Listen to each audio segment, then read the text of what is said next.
there's an outage here, that's one thing that Austin Energy can't be blamed. Yes, absolutely. And yeah, it's out because it broke off the tree.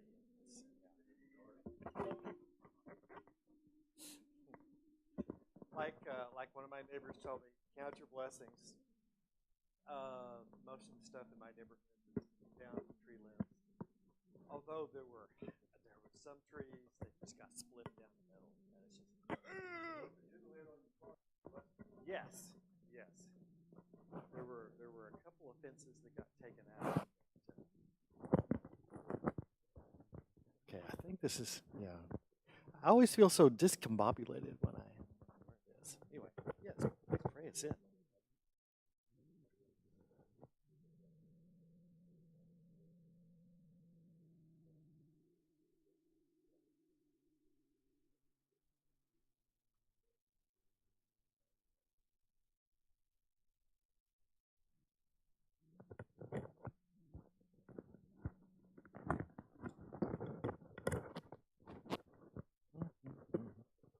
And yeah, give me another 5 minutes, and I should have this.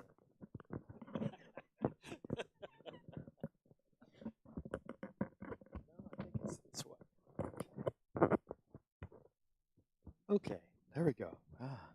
Coming to you now on crisp, clean stereo, or at least mono. Well, good morning, everybody. Good to see everybody here, and I'm so glad that we survived the big storm. Good to be here, and if you do not have power, we'll keep you all on the prayer chain and everything, and hopefully nobody got really bad tree damage or anything like that. But anyway, we are at chapter 28 in 1 Samuel. In fact, we will very likely finish up 1 Samuel today because we don't have much longer to go, and we are at a dramatic point. David, as we know, has been on the run from Saul. Last week we found that for whatever reason, it was either God gave him the guidance to do this, or he may even been a loss of nerve, loss of faith or trust in God's protection. David decides, I'm better off if I go over to the Philistines and hide out there. And if I do that, Saul will stop looking for me. He'll forget about me, go do something else, which is exactly what happened. But David now is in kind of a quandary because he's in this relationship with one of the Philistine kings, and the Philistines are massing up for this big attack on the Israelites to get rid of them once and for all, or at least subjugate them once and for all, and so that this land is our land, Israelis, and if you want to stay here, then you're going to have to dance to our tune.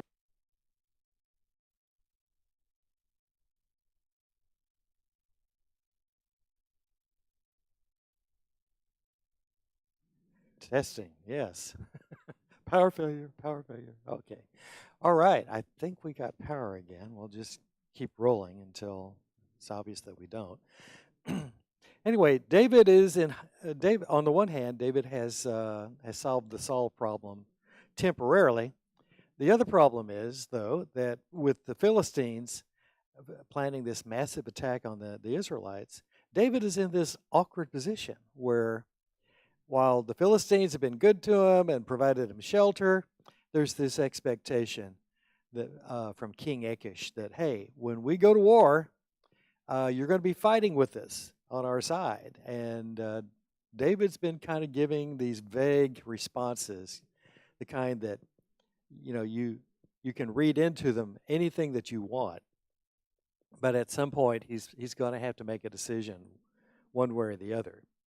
So here we are at that situation, and we're at verse 3, chapter 28, 1 Samuel. And there's a little reminder here in the narrative because something has happened, and this is a key element. Samuel the judge has died, dead and buried. All Israel had mourned for him and buried him in his own town of Ramah. He is gone, at least from a human perspective. He's not around anymore to help anyone. in terms of day-to-day human lives. And there's another key element here that is a statement that's being made because it's going to come into play in our story. Saul had expelled the mediums and the spiritists from the land. One of the few things that Saul did that was in compliance with the law of Moses and with the will of God. God did not want his people, basically doesn't want us today to be fooling around with the occult and trying to call up the spirits of certain people because you don't know what you're getting yourself into. So the law of Moses says, hey, anyone who's caught doing something like that, put them to death. That's how severe the crime was. It just was, there was a zero tolerance factor for that. So Samuel did mediums and spiritists, theoretically at least, expelled from the land, or at least they're undercover. Verse 4, the war continues. The war plans by the Philistines continue. The Philistines assembled in Camim and set up camp at Shunem, while Saul gathered all Israel and whatever forces he could get, and he set up camp at Gilboa, Mount Gilboa. I went on the internet and took a look at some pictures. Very, very lovely mountain, very nice place. In fact, it's so scenic. The nation of Israel has set up these picnic camps, or you can, at least these picnic benches where you can, make a day of it, go up there, have lunch, and enjoy the view. You can have a beautiful view of the valley below, also a beautiful view of all these wind turbines that they have set up. Well, Saul is not there enjoying the view, or because the view that he has from the mountaintop is all these Philistine forces gathering below. And why is that important? He's probably seen battle forces before. This particular battle force very likely has cut off any kind of reinforcements for the Israelites. Any hope that Saul had from troops from the north coming in to help him and defend him and support him, that's off the map right now because the line of support, the route to get to Saul has been cut off by these Philistines. So when Saul saw the Philistine army, say that 3 times. Yes, Saul saw. Yeah. When Saul saw the Philistine army, he was afraid. Terror filled his heart. All hope was lost. Something that supposedly God's leader should not be having. He inquired of the Lord, but the Lord did not answer him. And apparently Saul tried all sorts of methods and measures to get some kind of response from the Lord. He hoped that God might speak to him by dreams or by Urim. That's the little stones that the priests have. And it's like rolling dice. You ask a yes-no question, and depending on how the stones fall and land, you get your answer from God. Not getting an answer from the stones, and the prophets are kind of dried up. They don't know what to say to Saul, or can't find anyone who'll talk to him. He's 0 for 3. He has struck out. So Saul starts thinking, what do I do? Well, he comes up with a solution and not necessarily a good one. Verse 7, he said to his attendants, find me a woman who's a medium, so I may go and inquire of her. Saul is going to go look for someone that he has explicitly put out of business on pain of death.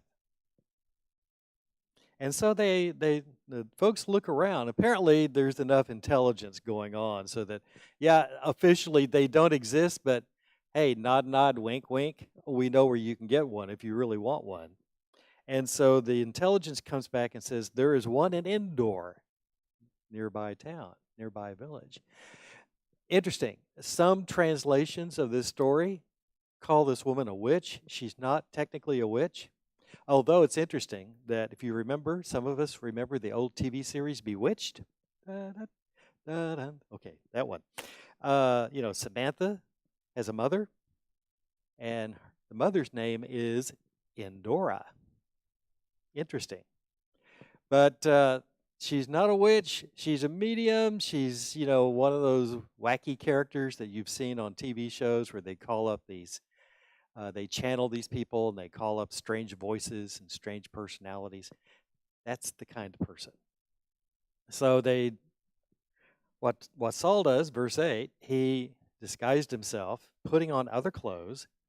Obviously, if he comes as the king, he's not going to get anyone like that talking to him.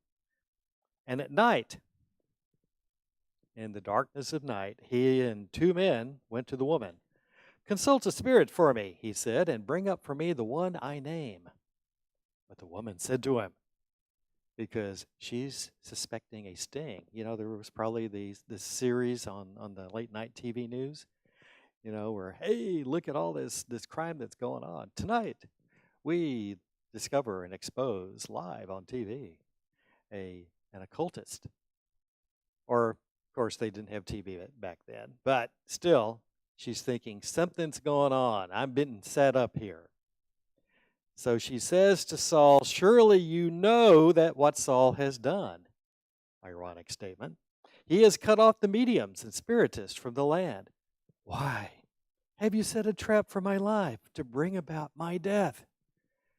Hey, dude, I'm not going there because I know how this can turn out, and it will not end well for me. Saul swore to her by the Lord, "As surely as the Lord lives." That's an ironic response, if not inappropriate, considering that God's very law says, if you're doing this kind of stuff, you're dying. But Saul assures her, "As surely as the Lord lives, you will not be punished for this." Then the woman said, "Whom shall I bring up for you?" "Bring up Samuel," he said. Apparently there's only one Samuel, or the well-known Samuel the judge. When the woman saw Samuel, apparently she was very good at bringing this up. Apparently she was a real medium. It may have been that she was one of these tricksters, these frauds, that where people imagined that she was talking to someone. But God allows this situation to happen, and for a purpose. Basically, he is sending a message to Saul, and in the one way that he will understand it. So Samuel really comes up, the ghost of Samuel, the spirit of Samuel.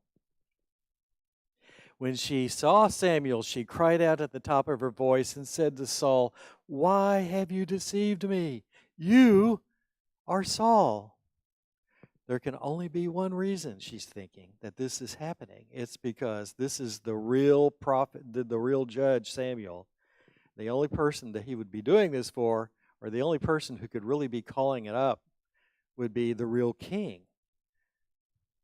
So her thought is, I've been trapped. I'm going to die.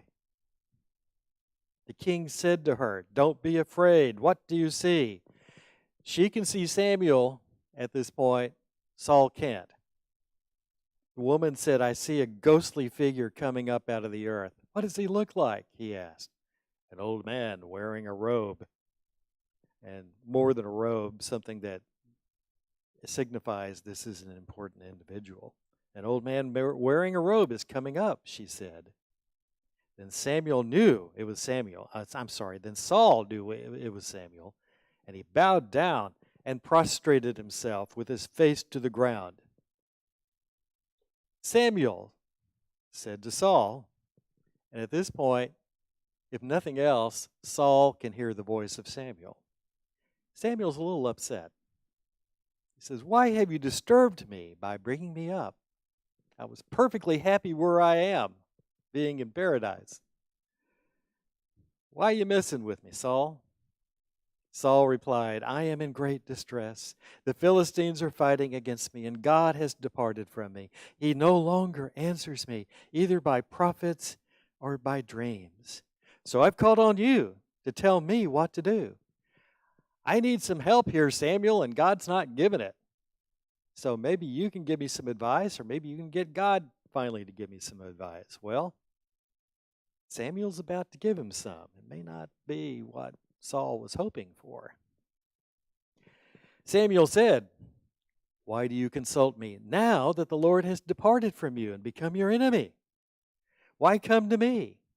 Why are you so serious now about wondering what God wants, since you have essentially chased God away from your life? The Lord has done what he predicted through me." What was that? "The Lord has torn the kingdom out of your hands and given it to one of your neighbors, to David, because you did not obey the Lord or carry out his fierce wrath against the Amalekites. The Lord has done this to you today." Just a reminder, God gave Saul a specific assignment here. "Saul, you need to take care of the Amalekites because of what they did to my people, the Israelites, many, many years ago. It is time to settle accounts with these people. You need to annihilate them. You need to wipe them out. Everything. They and everything they own." Saul, by his own judgment, said, "Oh, yeah, I took care of that. Uh, I wiped out some of the Amalekites, but I spared the king and I spared the best of the livestock so we could make sacrifices." It's not what God asked him to do. And as a result, and this was on top of earlier behavior by Saul that indicated he had a behavior problem toward God.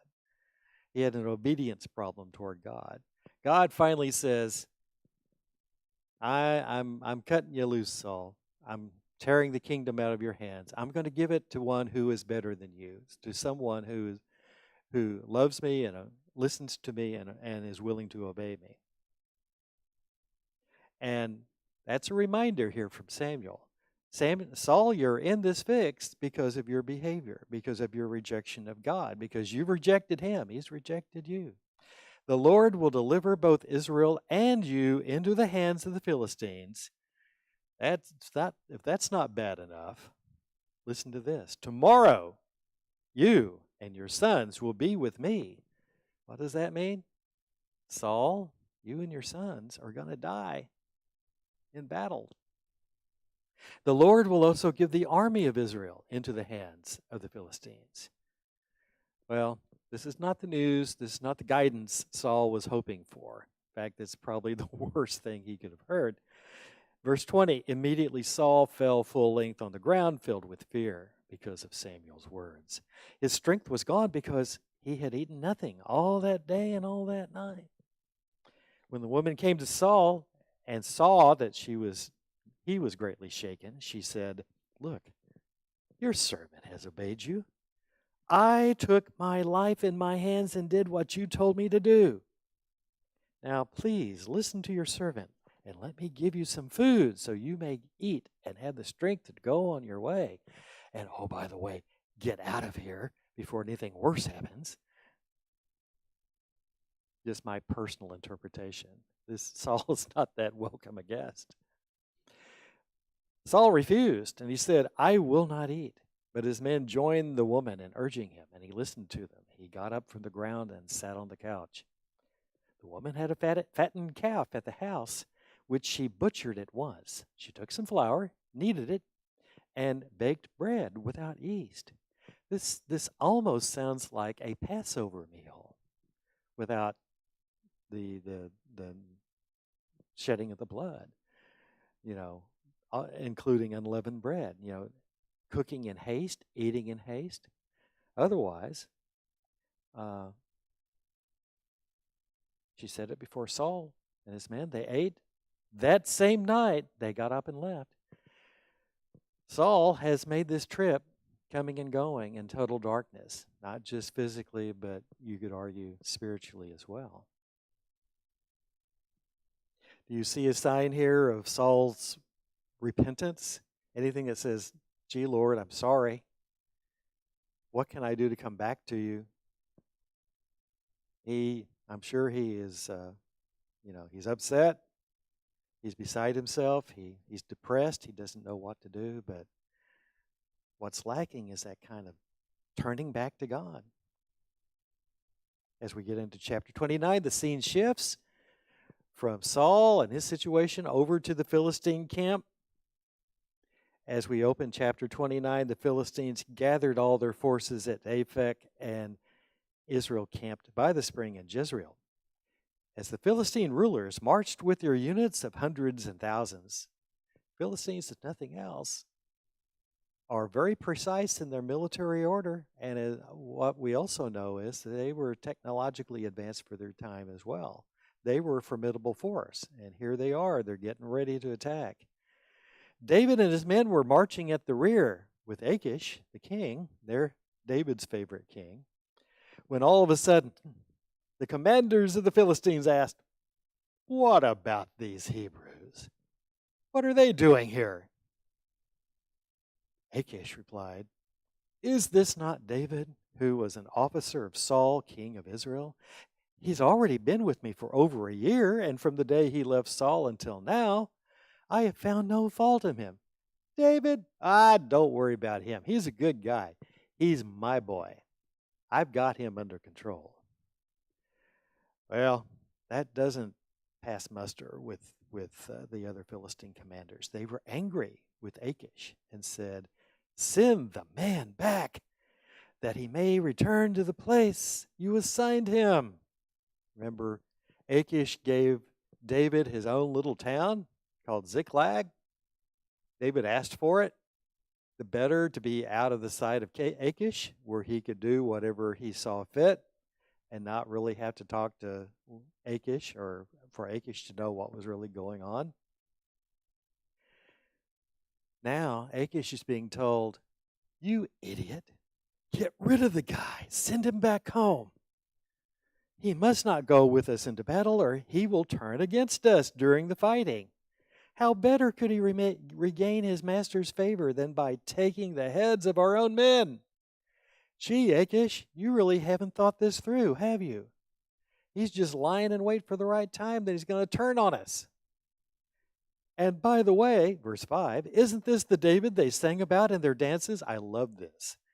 "Saul has slain his thousands, and David his tens of thousands." That song must be at what, 15 years old, something? They must have had an oldie station or something, or this was a really powerful tune. They just it's an earworm that you can't get out of your head. 15 years later, they're still singing it. Saul has slain his thousands, David his tens of thousands. Hey, this is the formidable warrior they're singing about. Do you really know what you're doing, Achish? Because we don't. So Achish sees where the popular opinion is headed. It's going south on the question to David. He called David and said to him, "As surely as the Lord lives, you have been reliable, and I'd be pleased to have you serve with me in the army. From the day you came to me until today, I've found no fault in you. But the rulers don't approve of you." Hey, David, it's not me. It's my friends. Talk about peer pressure. And yeah, not only are they my peers, but they have peers with weapons. I'm sorry. I've got to listen to them here. So, verse 7, "Turn back and go in peace." On your way out, don't do anything to displease the Philistine rulers. You know,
Back online. Hey, all right. See, I can do the equivalent of walking and chewing gum at the same time. So, anyway, David and his men got up early in the morning to go back to the land of the Philistines, back to David's base of Ziklag, and the Philistines went up to Jezreel. So that brings us to chapter 30. Now, it took David and his men at least 2 days to get to Ziklag. It only took us about 5 seconds reading this account in the Bible. And they reached Ziklag on the third day.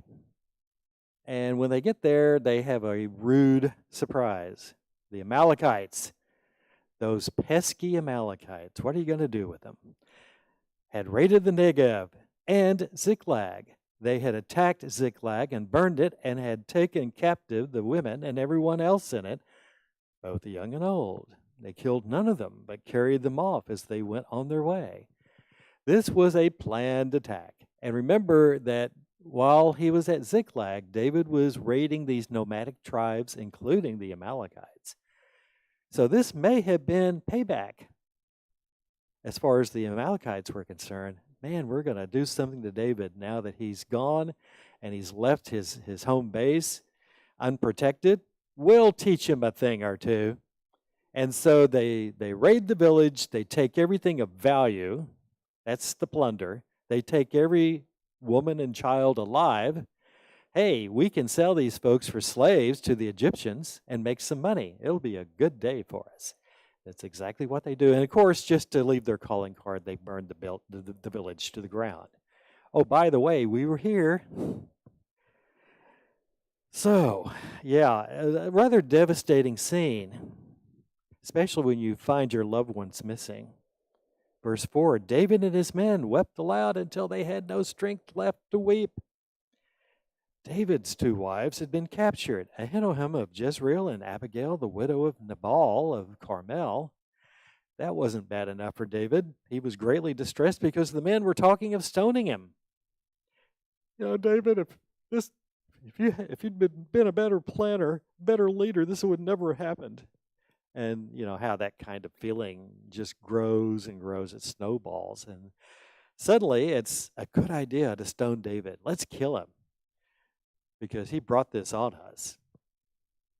Each one was bitter in spirit because of his sons and daughters being gone. But unlike Saul, David found strength in the Lord his God. Because he was able to do that, David is able to take some positive steps. Verse 7, David said to Abiathar, the priest, the son of Ahimelech, the priest that's traveling with them, bring me the ephod. Abiathar brought it to him. And David inquired of the Lord, shall I pursue this raiding party? Will I overtake them? God's answer, yes and yes. Pursue them. You will certainly overtake them and succeed in the rescue. So David and the 600 men with him came to the Besar Valley, come to this valley with the river where they're about to cross. Some stayed behind because 200 of them were too exhausted to cross the valley. But David and the other 400 continued their pursuit. This is a significant detail that's going to come into play a little later on. But for now, David's men found an Egyptian in a field and brought him to David. They gave him water to drink and food to eat, part of a cake of pressed figs and 2 cakes of raisins, energy food. He ate and was revived, for he had not eaten any food or drunk any water for 3 days and 3 nights. David asked him, who do you belong to? Where do you come from? He said, I'm an Egyptian, the slave of an Amalekite. My master abandoned me when I became ill 3 days ago. We raided the Negev of the Kerethites, some territory belonging to Judah, and the Negev of Caleb. And we burned Ziklag, by the way. Probably spoken in a low mumble. This is not the thing you want to say to a group of army people who came from Ziklag and saw the burned village and the missing people. David asked him, can you lead me down to this raiding party? He answered, And somewhat wisely, he said, "Swear to me before God that you will not kill me." Hey man, I had nothing to do with this. You're don't shoot me. I'm just a slave here. So please don't kill me or hand me back over to my master, which was almost as bad. And if you'll spare me these two terrible outcomes, I'll take you down to them. So he led David down, and there they were, the Amalekites, scattered over the countryside, eating, drinking, and reveling because of the great amount of plunder they had taken from the land of the Philistines and from Judah. Keep in mind, the Amalekites are is this nomadic tribe. They probably don't have a permanent base, so wherever they landed was probably as good as anywhere else. But hey, it's a good day. We have all this plunder. We got all these potential slaves that we can sell off. Man, we're going to retire in style, at least for the rest of the year. So it's a good time. They have broken out the liquor, and they are celebrating. Well, that is until David and his men attacked them. And in 24 hours, David fought them from dusk until the evening of the next day, and none of them got away except 400 young men who rode off on camels and fled. David recovered everything the Amalekites had taken, including his 2 wives. Nothing was missing. Young or old, boy or girl, plunder or anything else they had taken. David brought everything back. He took all the flocks and herds, not just his stuff and his men's stuff, but the other plunder that the Amalekites had on hand. So in terms of who made out like a bandit, no pun intended, it was David and his men. The men drove the plunder, the flocks and herds, ahead of the other livestock, saying, "This is David's plunder." Then David came to the 200 men who had been too exhausted to follow him and who were left behind at the Besar Valley. They came out to meet David and the men with him. As David and his men approached, he asked them how they were. But all the evil men and troublemakers among David's followers said, "Because they did not go out with us, we will not share with them the plunder we recovered. However, each man may take his wife and children and go." David replied, "No, my brothers, you must not do that. What the Lord has given us, he has protected us and delivered into our hands the raiding party that came against us. Who will listen to what you say? The share of the men who stayed with the supplies is to be the same as that of him who went down to the battle. All will share alike." Yes, sir. And in fact, even though these 200 men weren't participating in the battle, they were doing something that David had implicitly been criticized about. They were protecting whatever goods and whatever equipment and so forth the other 400 had left with them. So they were providing a barrier of protection. And David makes a rule here. In situations like this, it's share and share alike regardless of the role that you play. Because, and this sounds like a familiar phrase for those of us who studied World War II, they also serve who stand and wait, which is what they did. So David made this a statute and ordinance for Israel from that day to this. When David reached Ziklag, he sent some of the plunder to the elders of Judah, who were his friends. A wise move that's going to pay off for him as time goes on. He says, "Here is a gift for you from the plunder of the Lord's enemies." David sent it to those who were in Bethel, Ramoth Negev, and Jatir, to those in Aurora, Sifmoth, Estemoa, and Rechal, to those in the towns of the Jerahmeelites and the Kenites, to those in Hormah, Borashan, Athak, and Hebron, and to those in all the other places where he and his men had roamed. This is a good way of sealing some relationships, especially if there was some question about, "Hey, David, whose side are you on? You're messing around with the Philistines. Are you really one of us? Are you with us?" David's actions say, "Yes, I am, and I hope that we'll remain friends." So good move on David's part as we move into the final chapter of 1 Samuel, short and sweet. There's not much to report because we know how the battle is going to turn out. The Philistines fought against Israel. The Israelites fled before them. Many fell dead on Mount Gilboa. This is how bad the battle goes so quickly. In almost no time, the Philistines are at Saul's home base. His army is either dead or they're fleeing. We know that Abner survives because Abner, his commander, is going to pop up a little later in the story. But the Philistines were in hot pursuit of Saul and his sons. They killed his sons Jonathan, Abinadab, and Malchishua. The fighting grew fierce around Saul, and when the archers overtook him, because there was no defense left among Saul's forces, the archers wounded him critically. Saul said to his armor-bearer, "Draw your sword, run me through, or these uncircumcised fellows will come and run me through and abuse me." You got to help me out here, bro, because, it's bad enough being killed, but it's what they're going to do to my corpse after I'm gone, after I'm dead. That's what I'm really worried about. That's literally a fate worse than death. His armor bearer was terrified, wouldn't do it. So Saul took his own sword, and as critically wounded as he was, basically he knows that he's dying. He's not going to recover, but he's got enough energy basically to finish the act himself. He took his own sword and he fell on it. When the armor bearer saw that Saul was dead, he too fell on his sword and died with him. Probably as a point of honor, because as his armor bearer, one of his responsibilities was protecting Saul, keeping him alive. So Saul and his 3 sons and his armor bearer and all his men died together that same day. When the Israelites along the valley and those across the Jordan saw that the Israelite army had fled and that Saul and his sons had died, they abandoned their towns. All hope is lost. Get out of Dodge as quickly as you can. So that's what they do. And the Philistines came and occupied those towns. The next day, when the Philistines came to strip the dead, they found Saul and his 3 sons fallen on Mount Gilboa.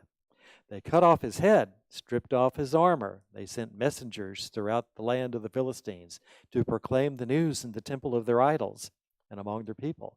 Yes, this was a big deal. This was a big victory for the Philistines. We have killed the king of Israel.